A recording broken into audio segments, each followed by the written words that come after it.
मस्त चमचमीत आणि टेस्टी असं चाट खायचं आहे, मग हे बनवा स्प्राउटेड टिक्की चाट, जे टेस्टी पण आहे आणि हेल्दी पण. ज्याच्यासाठी इथे मी घेतले आहेत मोड आलेले मूग. मोड आल्यामुळे हे छान हलकं बनतं. मोड आलेल्या मुगाऐवजी तुम्ही मटकी किंवा इतर कडधान्याचा वापर करू शकता. आता ह्याच्यात मी घालणार आहे हिरव्या मिरच्या. हिरव्या मिरच्या तुम्ही चवीप्रमाणे कमी जास्त करू शकता. घालायची आहे कोथिंबीर. आता याच्यात घालायचा आहे एक आल्याचा मोठासा तुकडा. आल्याने फ्लेवर खूप छान येतो आणि हे आपल्याला वाटून घ्यायचं आहे. पाणी न घालता किंवा 1-2 चमचे पाणी घालून याला खरबरीत असं वाटून घ्यायचं आहे. हे मिश्रण बिलकुल सैल होऊ द्यायचं नाही आहे. हे मिश्रण असं दाटसर छान घट्ट वाटून घेतलं आहे. त्यात आता घालायचा आहे बारीक चिरून घेतलेला कांदा. एक मोठा कांदा चिरून घ्यायचा आहे. यानी टिक्कीला छान क्रंच आणि फ्लेवर येतो. घेतलं आहे डाळीचं पीठ म्हणजेच बेसन. हलकं भाजून घेतलं आहे. तुम्ही तसं पण वापरू शकता.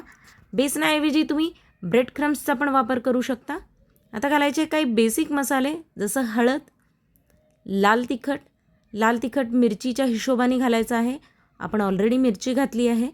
घालायची थोडी धणेपूड, चाट मसाला. चाट मसाल्याने याला छान आंबट आणि अशी चटपटीत अशी चव येते. ही टिक्की बनवायला अतिशय सोपी आहे. तुम्ही याची तयारी करून ठेवून डब्यासाठी पण बनवू शकता. घालायचं आहे चवीप्रमाणे मीठ.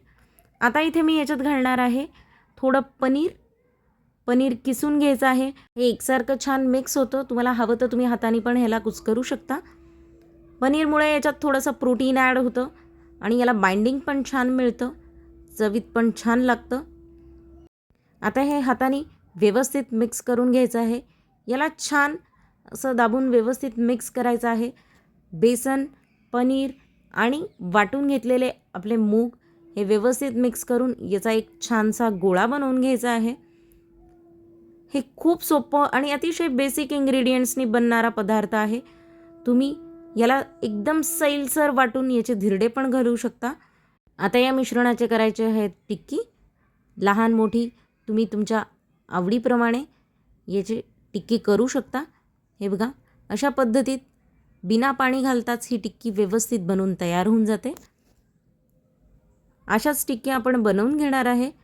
टिक्की व्यवस्थित दाबून छान वळून घ्यायची आहे, नाहीतर हे पॅनमध्ये तेलात फुटतात. हे बघा, ही माझी टिक्की बनवून तयार आहे. आता इथे मी यांना शॅलो फ्राय करणार आहे. तुम्ही हवं तर यांना डीप फ्राय करू शकता. इथे मी शॅलो फ्राय करणार आहे. पॅनवर थोडंसं तेल स्प्रे करून ही टिक्की दोन्ही बाजूनी छान कुरकुरीत होईपर्यंत याला परतून घ्यायचं आहे. टिक्की परतताना फक्त एक काळजी घ्यायची आहे, गॅस कमी ठेवायचा आहे.